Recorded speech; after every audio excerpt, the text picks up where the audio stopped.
When I was a kid, a boy in my class from this religious sect called the Exclusive Brethren, who I guess were brethren but more repressed, got me into collecting stickers. I clearly remember him saying that he liked the puffy ones, and then he demonstrated by stroking the sticker thusly. And I am almost certain at this point that he was a gay little boy. I was not a gay little brethren boy, but that didn't matter to my middle school bullies who threw my sticker book on top of a toilet block at Royal Oak Intermediate, where it can still be seen today. So I was quite amused when I arrived in North America and found that there is another group of avid sticker collectors beyond little girls and little boys. Burly, blue-collar workers.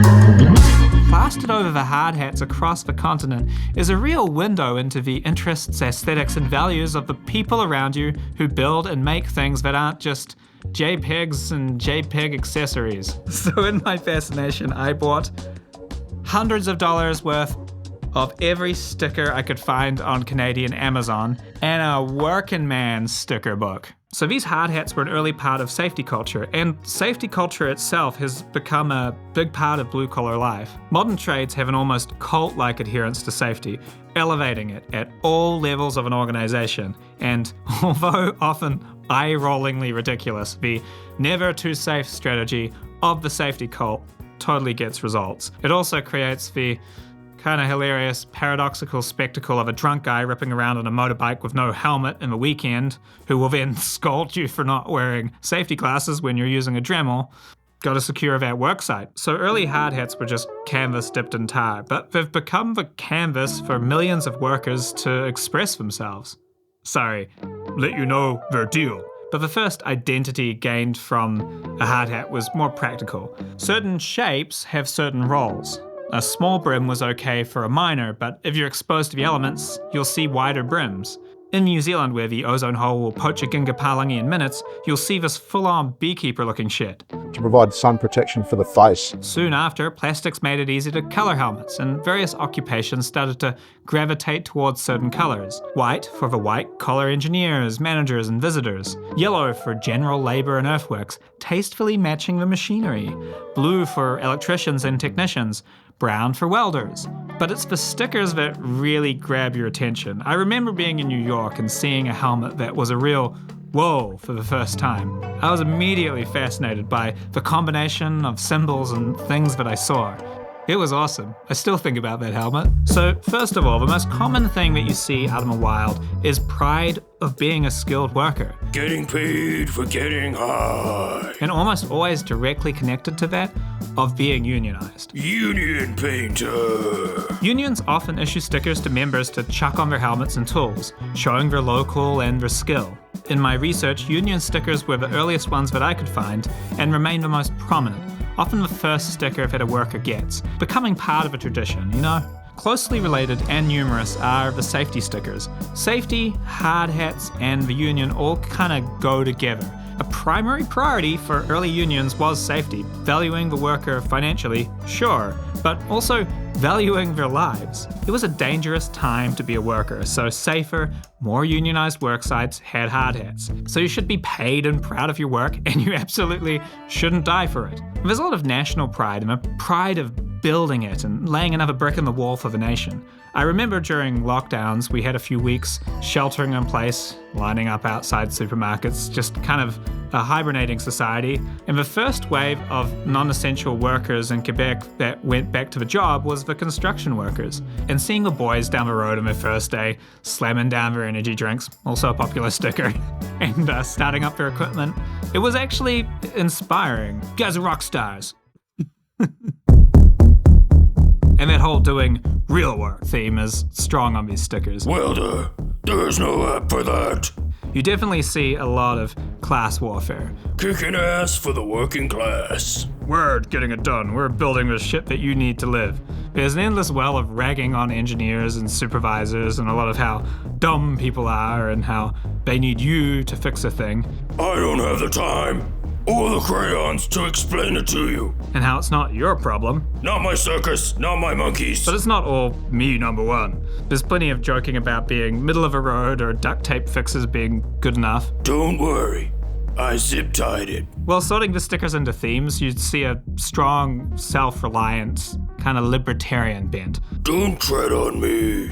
There's a lot of stickers that tell you to respect property rights. Keep your dick beaters off my tools. And just generally threaten to do things if you mess with them or their stuff. Touch my tools, and not only will you die, but I will ensure that it hurts the whole time you're dying.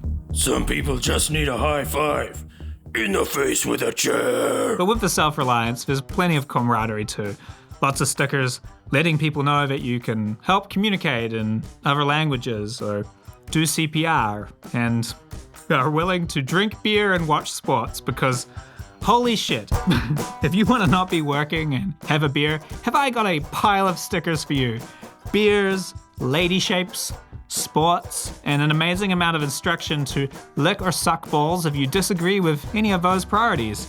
There is a thriving full pattern wrap eBay industry and many gaudy male designs like a sea of babes. But the fun thing I found is the entry of lots of women into the trades has created a kind of mirror, only slightly less crass, female kind of a Stop asking why I'm a bitch. I don't ask why you're so stupid. quality achieved.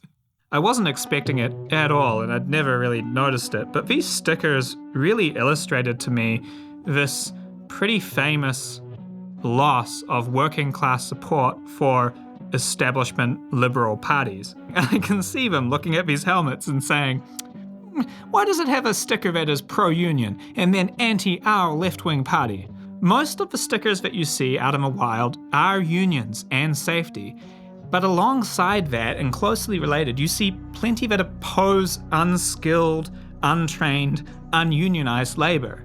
They took our Unionized! jobs! There is a lot of economic rationality to the working class having anti-immigrant and economic nationalist sentiment. The white helmet elite, who have been doing quite well over the last few decades, are just not as threatened by mass low-skilled immigration or the offshoring of jobs, which has happened in the US. I get the sense that the whole unionized nationalist anti-immigrant thing is still something that hasn't sunk in with a lot of people. And then there's the other thing. I can already hear the voice in my head. These are problematic, Paige. Your hole is my goal. It's not a joke. It's not funny to say that. Didn't you go to university and have late night philosophical discussions down at the Feelings Co-op? No, they didn't have anything remotely like that experience of life. Lots of people doing these jobs were just not dealt the hand of cards that make an awakening likely. But if some of these stickers do upset you, I understand. I mean, I think that there's something in here to upset everyone. But also, a lot of commentary I've read online about these things really misunderstand them as well. Like the whole Punisher thing is a good example.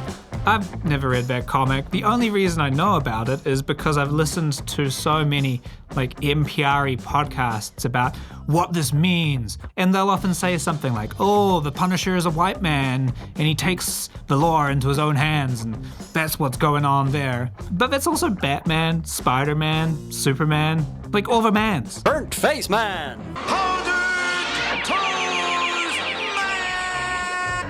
And others are like, these people don't understand the Punisher character. The fools! And after buying hundreds of dollars worth of stickers, it's so obvious that the reason you see the Punisher logo is because it is a skull. That's the largest contributing factor. Skulls are cool. They like skulls. There are literally more skulls in these stickers than any other visual element. There are more skulls than beer, bimbos, flags, sports combined. If it wasn't the Punisher, it would just be another thing with a skull. The Punisher's author created a piece of graphic design that appeals to the aesthetic tastes of the working class, apparently, and so they appropriated it to represent just whatever they want. Some people will be like, yeah, this means racism to me. Other people will just be like, it's a skull. So I was wondering what to do about all this. Some companies have just banned them altogether to avoid the hassle, which I can understand, but Could they be harnessed? Could we learn from the energy drink companies and use helmet stickers, but instead of selling products, sell ideas? I'm working on myself. Some have tried helmet stickers as identifiers that help track down construction workers who offend members of the public and then use that to discipline them. But I think, honestly, that was sort of let's fix them by making them wear our stickers instead is really a part of a problem. I mean, I know how I would react if I was told to put a sticker on my head so my behavior could be tracked and corrected. I appreciate working class culture. It's unpretentious, crass, and liberated. And yeah, I mean, I get a lot of mean comments, and I suspect many of them come from the sorts of fuckers that wear these stickers. But you know, it's a diverse society we live in. Tolerance. You don't have to like it. But they're not a disease to be eradicated, and no one likes to be scolded. It's a long, gradual, generational project, winning people over through conversations, face to face, and sometimes you just have to let stuff go. We're not going to get everyone to agree on everything, obviously, and I hope these helmet stickers kind of put things in context for people who really would like to have a diverse range of people who do all sorts of jobs in their political movement. Because if your political movement rejects the wearer of one of these helmets because of some particular element that they don't like, they're probably going to pack up their tools and leave, which is sad because most of what is on these things is great, and you can't have those face-to-face conversations where you have a chance of changing someone's mind if they're not in the room.